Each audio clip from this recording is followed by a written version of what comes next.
ধর্মীয় অনুভূতিতে আঘাত দেওয়ার মামলায় মন্ত্রিসভা ও আওয়ামী লীগ থেকে অপসারিত আব্দুল লতিফ সিদ্দিকী অবশেষে জেল হাজতে। দুপুরে মুখ্য মহানগর হাকিম আতিকুর রহমান তাকে কারাগারে পাঠানোর আদেশ দেন। এর আগে দুপুর 1:15টায় লতিফ সিদ্দিকী ধানমন্ডি থানায় হাজির হয়ে আত্মসমর্পণ করেন। অন্যদিকে লতিফ সিদ্দিকীকে কারাগারে পাঠানোয় বৃহস্পতিবারের হরতাল স্থগিত করেছে হেফাজতে ইসলাম। তামজিদ সুমনের রিপোর্ট।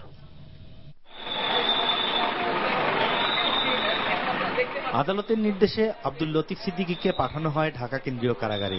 প্রধান ফটকে পৌঁছেই কারাগারের ছোট ফটক দিয়ে মাথা নিচু করে ভেতরে ঢোকার বিষয়ে আপত্তি তোলেন লতিফ সিদ্দিকী।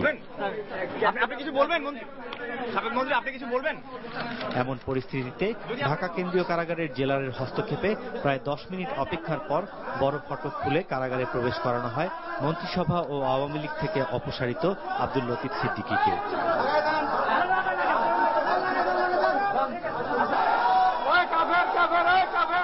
এর আগে মঙ্গলবার ধানমন্ডি থানায় আত্মসমর্পণ করেন আব্দুল লতিফ সিদ্দিকী। দুপুর 2টার কিছু আগে কড়া নিরাপত্তার মধ্য দিয়ে ধানমন্ডি থানা পুলিশ আব্দুল লতিফ সিদ্দিকীকে আদালত চত্বরে হাজির করে। এরও কিছুক্ষণ পর আদালতে তোলা হয় লতিফ সিদ্দিকীকে। এ সময় আদালতের ভেতরে সাধারণ মানুষকে প্রবেশ করতে দেয়নি পুলিশ। তবে আদালত চত্বরে বিক্ষোভ প্রদর্শন করেন আইনজীবীরা।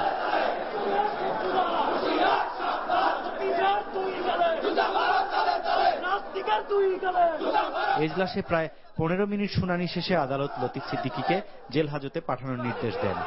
এ সময় লতিফ সিদ্দিকীর পক্ষে কোনো আইনজীবী না থাকায় তার জামিন আবেদন করা হয়নি।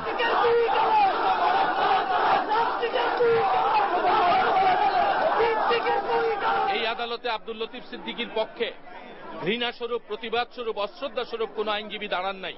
আদালত আমার বক্তব্য শুনে এবং আমার উপস্থিত সমস্ত আইনজীবী বন্ধুদের স্বতঃস্ফূর্ত প্রতিবাদের মুখে তাকে জেল হাজতে প্রেরণ করেছেন। ধর্মীয় অনুভূতিতে আঘাত দিয়ে বক্তব্য দেয় লতিফ সিদ্দিকীর বিরুদ্ধে দেশের 18 জেলার মোট 22টি মামলা হয়। সময় মতো আদালতে হাজির না হয় প্রায় সবগুলো মামলায় তার বিরুদ্ধে গ্রেফতারি পরোয়ানা জারি করে সংশ্লিষ্ট আদালত। এমন অবস্থায় গ্রেফতারি পরোয়ানা মাথায় নিয়ে রোববার রাতে আইন শৃঙ্খলা রক্ষাকারী বাহিনীর সদস্যদের সামনে দিয়েই বিমানবন্দর ত্যাগ করেন লতিফ সিদ্দিকী।